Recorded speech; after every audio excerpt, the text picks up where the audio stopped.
Alright guys, स्वागत है आपका इस वीडियो में। तो फाइनली यहाँ पे सोलो लेवलिंग का न्यू एपिसोड आ चुका है। यहाँ पे एपिसोड की शुरुआत में डंजन का सीन दिखाया जाता है। अब यार आपको याद होगा जिन्हो के साथ भी यहाँ पे संग जिन्हो जाता है रेड्स पे, तो उनमें से एक रेड पे यहाँ पे वो आया होता है। हमें दिखाया जाता है कि इधर शैडो सोल्जर्स ही ये सारा काम कर देते हैं और आराम से जिन्हो यहाँ पे बैठा होता है।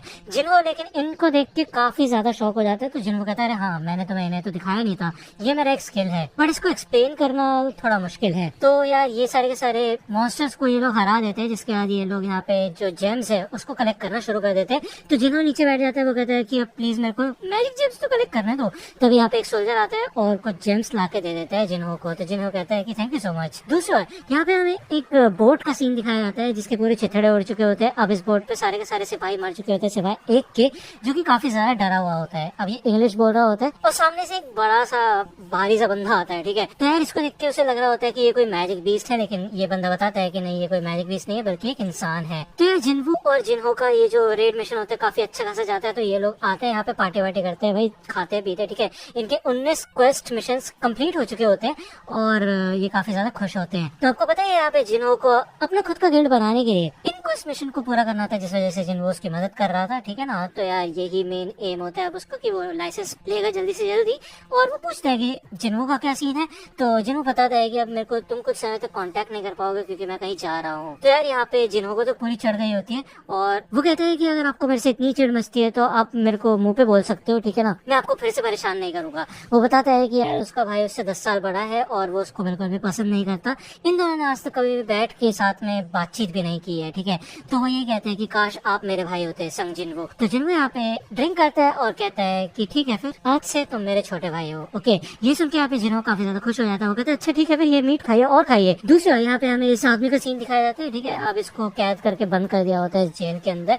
इसके बारे में बात कर रहे होते हैं ये लोग कि ये कोई फॉरेन हंटर है और इसने कहा कि ये 10 साल पहले गेट के अंदर बंद हो गया था और वहीं पे फंस गया था और अभी रिसेंट में यूनाइटेड स्टेट्स के पास ही एक गेट ओपन हुआ था, वहाँ से ये बाहर निकला है। इसको इंग्लिश बोलना नहीं आता और ऐसा हो सकता है कि कोई ह्यूमनॉइड बीस्ट हो और उसने इंसान का रूप ले रखा हो या फिर वो बीस्ट बोल सकता हो। इस वजह से हमने एक एस रैंक के हंटर को बुलाया है वॉशिंगटन में, मिस्टर ह्योंग मतलब डोंगसो को। ठीक है, तो ये लोग बात करते हैं इसके नाम के बारे में कि वो थोड़ा प्रोनाउंस करने में मुश्किल है, लेकिन इसका नाम है संग टू ह्योन। यहाँ पे हमें अगले दिन का सीन दिखाया जाता है। सुबह सुबह जिन्हो रेडी होता है जाने के लिए। जिन्हा पूछती है कि तुम कहाँ पे जा रहे हो। तो जिन्हो कहता है मैं एक हफ्ते के लिए ट्रिप पे जा रहा हूँ। जिन्हा पूछती है कि किसके साथ जा रहे हो, तुमने मेरे को बताया कि नहीं कि तुम्हारी गर्लफ्रेंड है।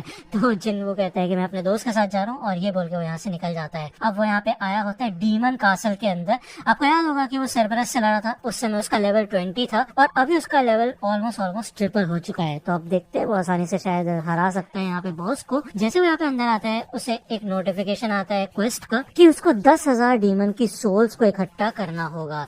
अब यहाँ पे वो अंदर आता है, इधर काफी सारे डीमन शामिल होते हैं। दूसरा यहाँ पे हमें जिन्हो का सीन दिखाया जाता है। तो बेसिकली यहाँ पे वो अपने डैड के पास आया होता है। उसके डैड कहते हैं तो तुम क्या चाहते हो कि मैं हमारा गिल्ड तुम्हारे हाथों में दे दूं। तुम्हें पता है ना जिनसुम का प्लान, जिनसुम जिन्हो का भाई है, ठीक है ना, तब भी तुम ऐसी रिक्वेस्ट कर रहे हो। जिन्हो कहते हैं कि मेरे भाई का प्लान ये है कि वो किसी बाहर वाले बंदे को गिल्ड मास्टर बनाना चाहते हैं, जो कि हमारी कंपनी के लिए काफी ज्यादा खतरनाक हो सकता है।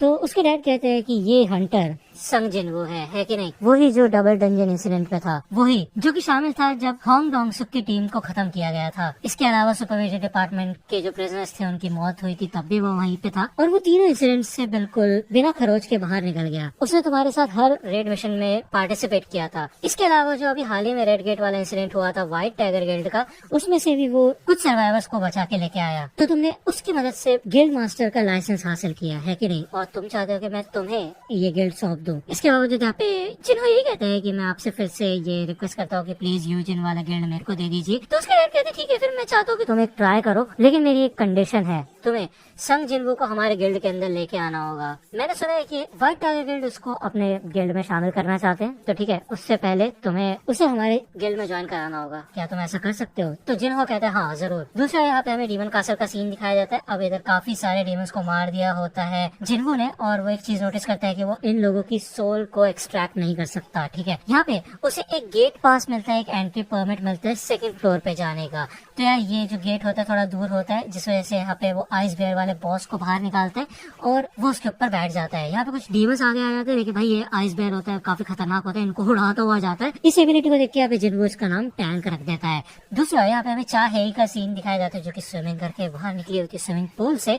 उसको देख के एज यूजुअल सारी की सारी लड़की इंप्रेस हो जाती है। अब यहाँ पे चाही थोड़ा टेंशन में होती है क्योंकि वो याद करती है जो बात उसकी चॉय जोंग इनसे हुई थी। तो चाही यहाँ पे चॉय से यही कहती है कि हम लोग पब्लिक को ये सारी बातें क्यों नहीं बता रहे कि जो रेड आंट्स है उनके पंख भी निकल आए हैं और वो कभी भी यहाँ पे पहुंच सकते हैं, और बस कुछ ही लोगों को ये बात क्यों बताई है। तो चॉय बताते हैं कि देखो यार, ये एसोसिएशन का ऑर्डर है और वैसे भी ये बात अगर हम उन लोगों को बताएंगे तो वो बेफालतू में डरने लग जाएंगे। चिंता मत करो, हमें अभी और भी ज्यादा ताकतवर होना है और इस देश का सबसे बड़ा गिल्ड बनना है। दूसरा यहाँ पे हमें फिर से जिन्वू का सीन दिखाया जाता है। जिन्वू ये कहता है कि जब मेरे को इस डंजन की चाबी मिली थी तो मुझे लगा था ये कोई एस रैंक का डंजन होगा, लेकिन ऐसा लगता है कि यहाँ पे ज्यादातर जो डीमंस है वो अपर बी रैंक के हैं। अब धीरे धीरे करके उसको गेट पासेस मिलते रहते हैं, वो अलग अलग फ्लोर्स पे जाता रहता है। ठीक है, वो ये चीज फिगर आउट करता है कि जैसे ओरिजिनल टावर में 100 फ्लोर्स होते हैं तो हो सकता है कि इस जगह भी 100 फ्लोर्स हो। तो यार वो अलग अलग फ्लोर्स पे जाता रहता है, धीरे धीरे करके खाता है पीता है। अब यार उसका ज्यादा खाना भी नहीं होता और उसको घर भी जल्दी से जल्दी वापस जाना होगा क्योंकि उसने जिना को प्रॉमिस किया है कि 1 हफ्ते में आ जाएगा वो। ओके, तो उसके पास समय भी कम है। यहाँ पे फाइनली वो जाके 10,000 डीमन सोल्स को कलेक्ट कर लेता है और वो आता है 49th फ्लोर पे। अब यार यहाँ पे 50 फ्लोर पे जाने के लिए उसको इस अवरेशियस वल्कन नाम के डीमन किंग को हराना होगा जो कि लॉर्ड होता है लोअर फ्लोर्स का। दूसरा यहाँ पे हमें इन दोनों बंदों का सीन दिखाया जाता है। ये लोग यहाँ पे अप्रोच करने आए होते हैं व्हाइट टाइगर गिल्ड से जिन्वू को। अब यहाँ पे घर पे जिन्वू होता नहीं, उसकी सिस्टर होती है। बस इनको लगता है कि यार इनका टाइम वेस्ट हो गया, तो ये बंदा बताता है कि ऐसा नहीं है, उसकी लोकेशन तो यहीं पे है, मतलब वो शहर से बाहर नहीं गया और शहर के बिल्कुल बीचों बीच आके उसकी लास्ट लोकेशन खत्म हो गई थी। ये बंदी पूछती तुम्हें ये बात कैसे पता, तो ये बंदा बताता है कि ये मेरा काम है। दूसरा यहाँ पे हमें फिर से जिन्वू का सीन दिखाया जाता है। वो कहता है कि बॉस को मेरे लिए छोड़ देना, बाकी सबको तुम निपटा सकते हो।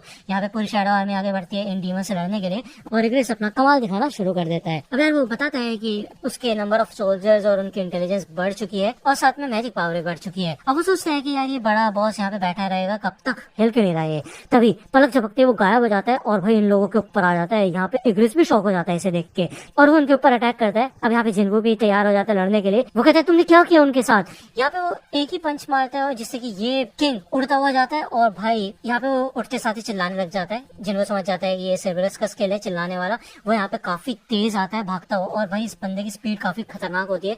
वो यहाँ पे जैसे अटैक करने वाला होता है जिन्वू आयरन से उसकी शील्ड मांग लेता है और ये बंदा यहाँ पे कंटिन्यूअस अटैक करता है जिन्वू के ऊपर। जिन्वू यहाँ पे एक ओपनिंग के साथ ही इसके ऊपर अटैक करता है, लेकिन ये किंग उसकी मूवमेंट्स को रीड कर पाता है जो कि काफी खतरनाक बात होती है। अब वो सोचता है कि उसको उसके छोटे सर के ऊपर अटैक करना होगा, लेकिन सबसे पहले जो ये अजीब तरीके से भाग रहा है और हिल रहा है ना, इस चीज को से रोकना होगा। यहाँ पे वो भागता हो जाता है बिल्डिंग के पास और मैं आपको बता दूं ये फाइटिंग सीन्स काफी ज्यादा खतरनाक और कमाल के। ये सारे के सारे सीन्स आप टेलीग्राम चैनल पे देख सकते हो, लिंक डिस्क्रिप्शन में एपिसोड की लिंक शेयर कर दी है। यहाँ पे फाइनली उसको फंसाने के बाद वो उसके गले के ऊपर अटैक करता है और हरा देता है उसको। ओके, दूसरा यहाँ पे डोंगसू इस बीस्ट के पास यानी कि संग के पास आ चुका होता है। मैं इसको संग ही बोलूंगा, संग 2। डोंगसू कहता है अच्छा तो आजकल के मैजिक बीस्ट इंसानी रूप भी लेने लगे हैं। तो संग 2 कहता है कि तुम चाहे तो मेरे डीएनए टेस्ट करा सकते हो, मैं झूठ नहीं बोल रहा। तो डोंगसू कहता है यार बेफालतू का काम दे दिया मुझे। तो संग 2 कहते हैं कि क्या मैं तुमसे एक सवाल पूछ सकता हूँ। डोंगसू कहते हैं चुप हो जाओ। संग 2 कहते हैं कि इंसानों को गेट्स और मैजिक बीस्ट के बारे में कितना ही पता है। डोंगसू कहता है क्या बकवास कर रहे हो तुम। तो संग 2 कहता है कि तुम्हें गेट्स और मैजिक बीस्ट के बारे में क्या क्या पता है। डोंगसू कहते हैं कि क्या बकवास कर रहे हो तुम, कहना क्या चाहते हो। संग 2 कहता है डंजन्स, गेट, मैजिक बीस्ट ये बस एक चेतावनी है एक आने वाली तबाही के बारे में। तो डोंगसू कहता है क्या तबाही। तो संग 2 कहता है हाँ, आज तक की सबसे ज्यादा खतरनाक तबाही। मेरा बस एक ही गोल है, उस तबाही को रोकना। तो डोंगसू कहते हैं ये बकवास बंद करो, तुम्हें पता भी है कि इस दुनिया में कितने हंटर्स हैं। अगर हमने सारे के सारे हंटर्स को इकट्ठा कर लिया तो संग 2 कहते हैं कि कितने भी लोगों को इकट्ठा कर लो तुम उस ताकत का सामना नहीं कर पाओगे, वो सब खा लिए जाएंगे और खत्म कर दिए जाएंगे।